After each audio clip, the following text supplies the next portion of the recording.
ओम नमस्ते मित्रों, भाइयों बहनों, युवाओं, बुजुर्गों। आज मैं आपको स्वर विज्ञान के बारे में थोड़ा सा जानकारी संप्रेषित कर रहा हूं। दरअसल यह जो स्वर है यह एक विज्ञान है। हम सबके पास 3 स्वर होते हैं। एक होता है बाईं नाक से, यह होता है ईरा नाड़ी कहते हैं, और दाहिनी नाक से पिंगला। और जब दोनों नाक खुल जाता है, बीच में जो चलती है वो है सुषुम्ना। हमारे रीढ़ के लेफ्ट साइड से ईरा नाड़ी चलती है और राइट से पिंगला चलती है और बीच से सुषुम्ना।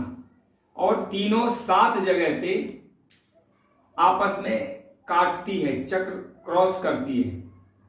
जहां पे क्रॉस करती है एक दूसरे को, वहीं पे चक्र बनता है। यह नॉर्मल सी बात है, सबको पता है। दरअसल जीवन में जो कुछ भी है वह एक विज्ञान ही है।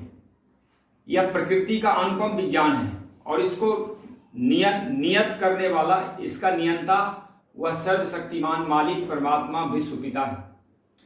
और प्रकृति हमारे और ईश्वर के बीच में एक कंट्रोलर है। वह अपने हिसाब से जीवन को चलाती, हम नहीं चलाते, प्रकृति चलाती। बहुत ही सूक्ष्म तरीके से चलाती। जैसे मच्छर काट लिया मेरे कमर पे तो अपने आप हाथ वहां पहुंच जाए, सूक्ष्म से सूक्ष्म विश्लेषण करके देती है। ऐसे ही स्वर एक विज्ञान है। हमारे आदि योगी भगवान शिव शंकर ने ईश्वर विज्ञान को मनुष्यों को दिया था। बहुत पुराना एक शास्त्र है पूरी तरह। यह सब जानते हैं, लेकिन ये बुजुर्ग लोग ज्यादा जानते हैं, आज की युवा पीढ़ियां कम जानती है। तो मैं डॉक्टर अजीत, आरोग्य कुंज नेचुरोपैथी योग सेंटर बहादुरगढ़ से, मेरे YouTube चैनल आरोग्य कुंज डॉक्टर अजीत आनंद को सब्सक्राइब कर लें, ताकि मैं आपको समय समय पर और हेल्थ अपडेट्स, मेरा मूल जो पेशा है वह स्वास्थ्य, आहार, नेचुरोपैथी, योग, आयुर्वेद, इस सब का विषय है। और थोड़ा थोड़ा जब जो चीज समझ पाता हूं उस बातों को उसी ढंग से बिना कुछ लाग लपेट के आप तक पहुंचाना का प्रयास करता हूं। अब जैसे यूं समझे कि किसी को BMI नापना है, मेरा शरीर का BMI सही नहीं है, सही है या नहीं है, और उसके पास मशीन नहीं है, तो परमात्मा ने एक व्यवस्था बनाई है प्रकृति के माध्यम से कि दोनों अंगूठे को आप कमर पे लगाओ और सांस खाली करो, और इसको अगर यहां ये टच भी हो जाता है, चलो पकड़ नहीं आता है, यदि टच भी हो गया ऐसे, तो आपका BMI सही है।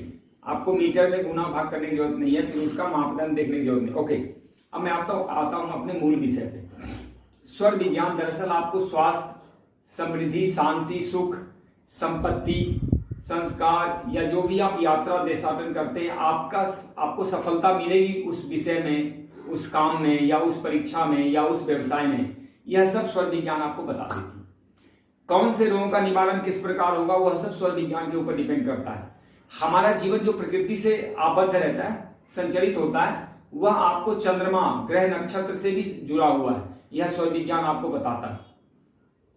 यहां तक कि आप जब सुबह उठते हैं तो आपका कौन सा स्वर चलना चाहिए, ये सब मैं एक एक करके आपके सामने राज खोलता हूं। सबसे पहले तो आप स्वर विज्ञान को समझे। पूरे महीने में 30 दिन होता है, और हिंदी मास में लगभग 29 दिन ही होता है। एक आध दिन 29 दिन है, 30 दिन ही होता है, बल्कि थोड़ा थोड़ा कट जाता है, जो कि 3 साल में 1 महीना एक्स्ट्रा बना के फिर 3 साल में एक डबल मास लग जाता है। यही ये विज्ञान है। अब इसमें क्या होता है कि जैसे प्रथम जिसको कहते हैं उस पहला दिन, यानी जैसे शुक्ल पक्ष है और कृष्ण पक्ष है, तो शुक्ल पक्ष में जो प्रथम दिन होगा शुक्ल पक्ष का, उस दिन जब सुबह उठेंगे तो आपकी बाईं नाक अगर चलती मिल गई तो आपके सारे काम उस दिन सिद्ध होने वाले हैं। स्वास्थ्य अच्छा रहने वाला है, शांति रहेगी, जीवन में समृद्धि बनी रहेगी, सारी सुख सुविधाओं का अच्छा खासा आपके ऊपर, आपके जीवन में प्रभाव होगा।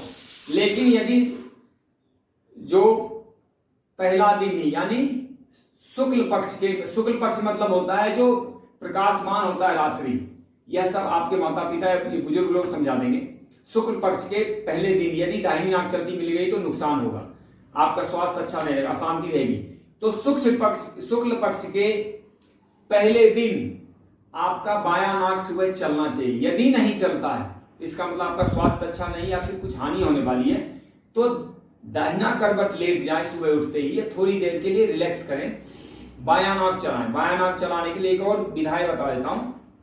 आप चाहे तो बैठ के इस हाथ को कोई चीज पे ऐसे किसी खूंटी पे या किसी पिग के ऊपर ऐसे रख देंगे और लेफ्ट नॉस्ट्रिल से 2-3 मिनट सांस भरेंगे तो आपको बायां नाक खुलने लगता है। फिर आप बायां हाथ ही आगे रख के धरती माता को प्रणाम करें और फिर बायां पैर से ही जमीन को स्पर्श करके आप अपने काम की शुरुआत करें। एक तो ये आप समझ गए। दूसरा क्या है कि 3 दिन बाद दाहिना नाक चलनी चाहिए, फिर 3 दिन बाद सुबह उठते बाई नाक चलना चाहिए, फिर 3 दिन बाद दाहिना फिर बायां, ऐसे करके शुक्ल पक्ष के 15 दिनों में 3-3 दिन का मतलब पहले चंद्र फिर सूर्य स्वर फिर चंद्र फिर सूर्य ऐसे करके चला। इसी तरह कृष्ण पक्ष में, कृष्ण पक्ष का जो एकम होता है प्रथम उस दिन दाहिनी एकादशी जो कहते हैं उस दिन दाहिनी नाक चलनी चाहिए, और एकादशी द्वादशी त्रयोदशी फिर चतुर्थ में आपकी बाई नाक खुल जानी चाहिए। इस प्रकार फिर 4, 5, 6, 7वें में बाई, फिर 7, 8, 9, 10वें में दाहिनी, ऐसे करके 15 दिन का ये साइंस चलता है। अगर ये सब सही है तो आपके जीवन में सब कुछ सही रहने वाला, अगर ये गलत है तो आप गलत हो। ओके, एक तो ये हो गई। दूसरा, हमारे शरीर में 3 स्वर है, ये चंद्र है, यह सूर्य है और बीच से सुषुम्ना है। तो हर एक 2.5 घड़ी में, यानी 24 मिनट की एक घड़ी होती है, लगभग 60 मिनट बाद हर एक घंटे में थोड़ी देर के लिए 1 मिनट से 5 मिनट के लिए दोनों नासिका बराबर खुलता है। उसको कहते हैं सुषुम्ना नाड़ी खुल जाती है, क्योंकि दोनों दो तरफ से काटता है, बीच से सुषुम्ना चलती है।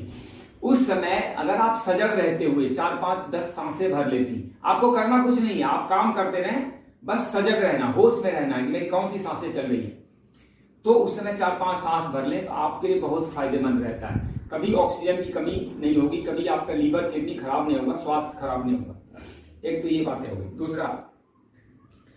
दूसरा आप समझें कि प्रकृति ने जो स्वर विज्ञान बनाए हैं उसमें स्वास्थ्य से उसको कनेक्ट कर दिया है।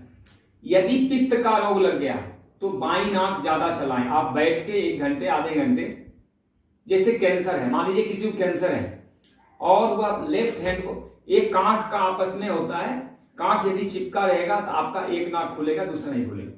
ये तो कांख चिपकना नहीं, जो भी स्वर आपको चलाने हैं उस तरफ का हाथ ऐसे रख देंगे तो ये खुल जाएगा, ये बंद हो जाएगा। इस हाथ को चिपका लें और बाएं नाक, लीवर कमजोर हो गया तो बाएं नाक चलाएं।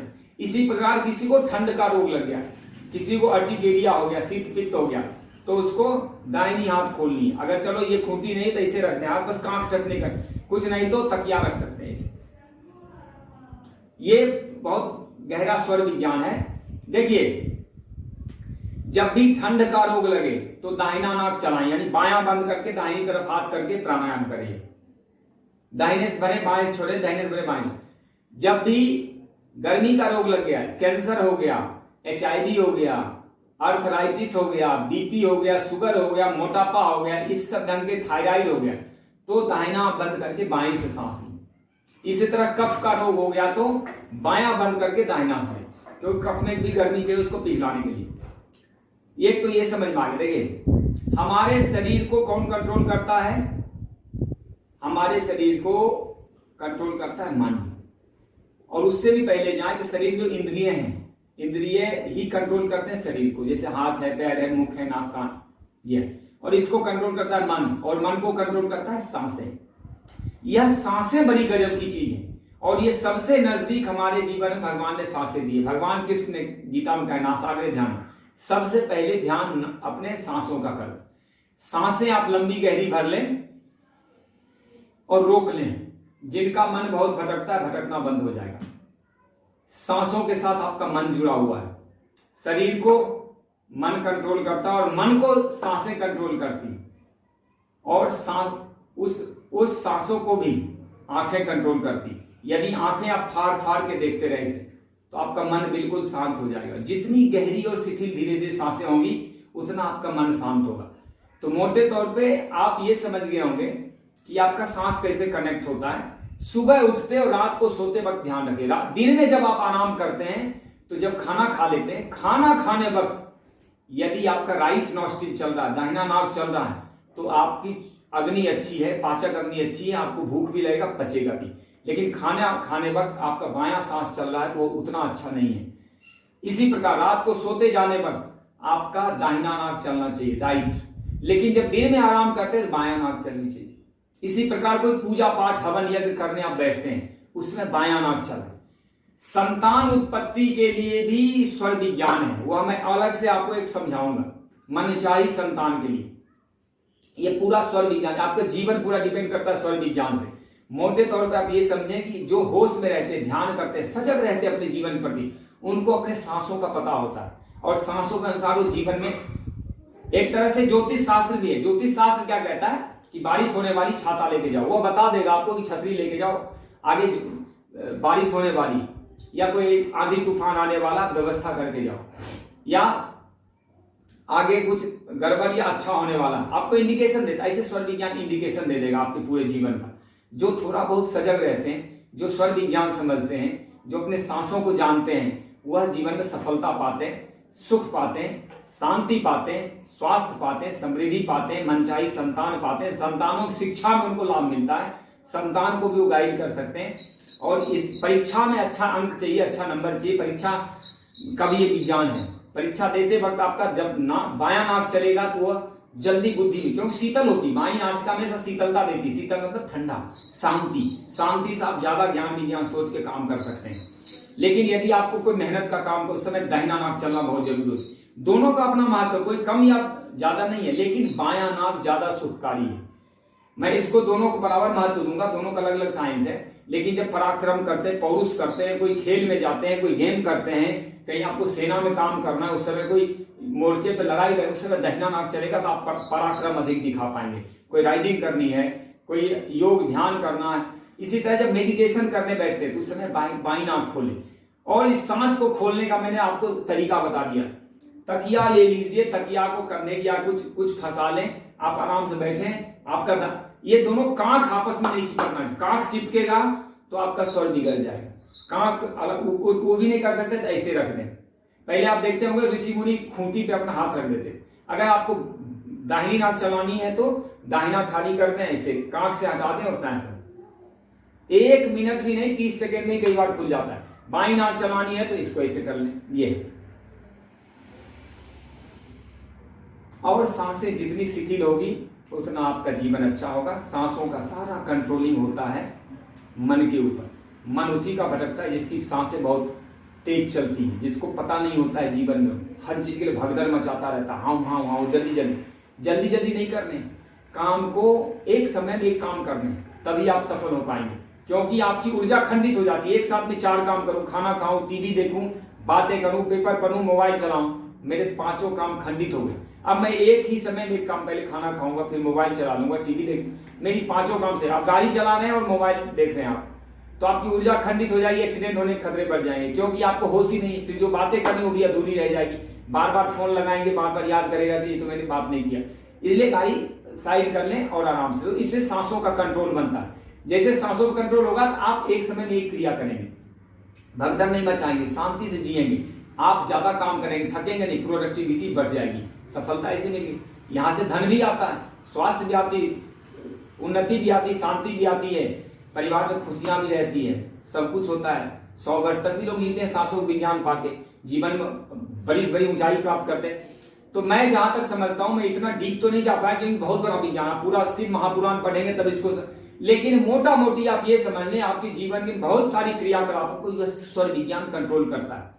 तो इस स्वर विज्ञान को समझें और अपनी बाई दाहिनी नाक, जब भी एकादशी को आप शुक्ल पक्ष की एकादशी उठे तो बाई नाक चलना। अगर नहीं चलता है तो बाई नाक चला के तब पैर बाहर निकाले, बायां हाथ से प्रणाम करें भगवान। इस तरह से पूजा पाठ करते हैं। आप यूं समझ ले, कोई शांति का काम करते हैं, विद्या अध्ययन या ऑफिस में काम करते हैं, उस समय बायां नाक चले तो अच्छा है। नाक चलाने के लिए मैंने आपको समझा दिया। थोड़े दिन आप कर लेंगे, 1 आध महीने प्रैक्टिस, उसके बाद शरीर अपने आप ढलने लगता है। इसके साथ आहार भी कनेक्टेड है। ज्यादातर आपको जिस ढंग का सांस चाहिए उस कलर के आहार खाने पड़ते हैं। जैसे यदि आपको दाहिना नाक चलाना है, आज कोई मेहनत का काम करना है, तो दाहिने लाल कलर के फल, लाल कलर की सब्जियां अधिक खाएं, गाजर खाएं, टमाटर खाएं, सेव खाइए, पपीता खाइए, अंगूर खाए, काला अंगूर, उससे आपके दाहिना नाक ज्यादा चलेगा। उसी तरह ग्रीन कलर, आसमानी कलर, बैंगनी कलर, हरे कलर की चीजें ज्यादा खाने से आपका लेफ्ट नॉस्ट्रिल ज्यादा। जैसे आज मुझे पूजा पाठ करनी है तो आज मैं ककड़ी खाऊंगा, खीरा खाऊंगा, आज मैं हरे कलर की मौसमी खाऊंगा, आज मैं कुछ ऐसे फल खाऊंगा जिसका कलर हरा हो या फिर आसमानी हो, इस ढंग का फल आप देख लीजिए। तो ये होता है इसका विज्ञान। आप ये समझ पा रहे होंगे मैं जो कुछ कह रहा हूं। मैं थोड़े में यही समझाना चाहता हूं कि स्वर विज्ञान को समझिए। बहुत सारे लोग पूछते हैं स्वर विज्ञान क्या होता है, तो मैं इस वीडियो के माध्यम से आपको स्वर विज्ञान बताया है। इसमें और भी बहुत सारे प्रश्न होंगे, बहुत सारी चीजें होंगी, लेकिन ध्यान रखिए शुक्ल पक्ष यानी सफेद, जब चंद्रमा पूरी रात चमकता है तो उस समय लेफ्ट नॉस्ट्रिल का प्रभाव होता है, बाईं नाक। और जब कृष्ण पक्ष होता है, ये पक्ष तो आज के लोग भूल गए, हिंदी महीना नहीं जानते, चैत्र वैशाख जेठ आषाढ़ सावन भादो आश्विन कार्तिक अगहन पूष माघ फागुन, ये 12 महीना का नाम भी नहीं जानते, नई पीढ़ी। लेकिन जानना ही पड़ेगा, आज नहीं जाने कल को जाना पड़ेगा, मजबूर होकर जाना पड़ेगा, 50 की उम्र के बाद जाना पड़ेगा, जानना तो पड़ेगा ही। सत्य तो एक दिन आपको चाहिए ही, जीवन का सत्य। आज बेशक आप भगदड़ कर ले, आज नहीं मान के, शरीर में शक्ति है, युवा अवस्था है, कल तो मानना ही पड़ता है। जब एक समय आता है तो सबको इस अध्यात्म और ईश्वर की शरण मानना पड़ता है। जो समय से आ गया उसका जीवन कल्याणकारी हो जाता है। नहीं तो जब हाथ पैर काम करने बंद हो जाए, आपकी कोई बात ना सुने, उस टाइम अध्यात्म आके भी क्या करेगा? क्यों आप प्रभाव नहीं डाल सकते और आप अपने जीवन में उन्नति नहीं कर, भलाई नहीं कर सकते। तो आज जाने, बचपन में ही हर विज्ञान को जानना चाहिए ताकि युवावस्था में काम कर सके, उसका यूज कर पाए। बुढ़ापे में जान के भी क्या फायदा है। तो ये जो स्वर विज्ञान है अद्भुत है, अद्भुत चमत्कारिक है, रहस्यमयी है। ये इतना सुंदर, इतना व्यवस्थित है कि कभी आपको दमा के रोग नहीं लगेंगे, कैंसर नहीं होगा, HIV के रोग नहीं लग सकते, आपको पेट की गड़बड़ी नहीं होगी। बस ईश्वर विज्ञान को जाने और उस अनुसार थोड़ा करें। जैसे आपने हैवी भोजन कर लिया, दाहिनी करवट लेट के 5 मिनट आप लेफ्ट नॉस्ट्रिल से सांस चलाएं, आपका भोजन पाचन शुरू हो जाए। लेकिन कोई बहुत ज्यादा आपने ठंडा भोजन कर लिया तो उस टाइम दाहिनी नाक चला के उसका पाचन करें। यह सब बहुत अद्भुत। इसी तरह जब आप बाथरूम यूरिन पास करते हैं उस समय बाईं नाक चले तो अच्छा है, लैट्रिन जाते हैं पॉटी करते हैं उस समय दाहिनी नाक चले तो अच्छा है। यह बहुत बड़ा विज्ञान है। मोटा मोटी आपको मैंने समझाया। आपका कल्याण हो, मेरे जीवन का यही लक्ष्य है, भारत का कल्याण हो, संसार में अच्छे लोग बसे, सर्वे भवन्तु सुखिनः, सब सुखी हो, सर्वे निरामया, सब निरोगी, सर्वे भद्राणि पश्यन्तु, सबके आंखों से भद्र भाव, सबके अच्छे विचार बने। मां कश्चित् दुःख मापे, किसी के जीवन में कभी कोई दुख न सता पाए। यद्यपि दुख रहेगा इस संसार में, तभी सुख का महत्व होता है। ये आपस में एक दूसरे पे इंटर रिलेटेड, इंटरडिपेंडेंट होते हैं, इंटरडिपेंडेंस हो। लेकिन आपको सुख का अनुभव करने के लिए थोड़ा दुख होना जरूरी है। लेकिन यदि आप सुख दुख में समान हो जाते हैं, जब स्वर विज्ञान जानेंगे समान हो ही जाएंगे। नेचुरोपैथी, योगाभ्यास, आयुर्वेद को फॉलो करेंगे, डाइट सही करेंगे, धीरे धीरे आप विद्वान बन जाएंगे। फिर तो दुख होगा ही नहीं, न सुख होगा न दुख होगा। वहीं समत्वम योग उच्चते, बुद्धि युक्तो जहाति उभय सुकृत दुष्कृत तस्मात् योग्याय उज्जस्व योगः कर्मसु कौशलम, काम में कुशलता आती है। योगस्थ कुरु कर्माणि संगम तत्वा धनंजय, सिद्ध सिद्ध समूह भूत्वा समत्वम योग उच्चते। ऐसे ही कहा गया, अनन्यास चिंतयन्तो मां ये जना पर्युपासते तेषां नित्याभियुक्तानां योगक्षेमं भावयन्। मानव जो है वो महामानव बन जाता है, मानव का कर्म दिव्य हो जाता है, वो ईश्वर का काम बन जाता है। फिर आप नहीं करते, ईश्वर करते, क्यों? सब कुछ तो समर्पित हो गया भगवान को।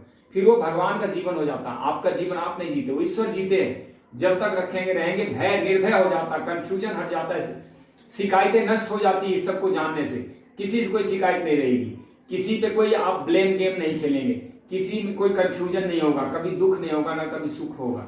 जीवन बिल्कुल संतुलित, सुव्यवस्थित हो जाता है। तो धन्यवाद। ओम जय हिंद। आपका कल्याण हो। वंदे मातरम।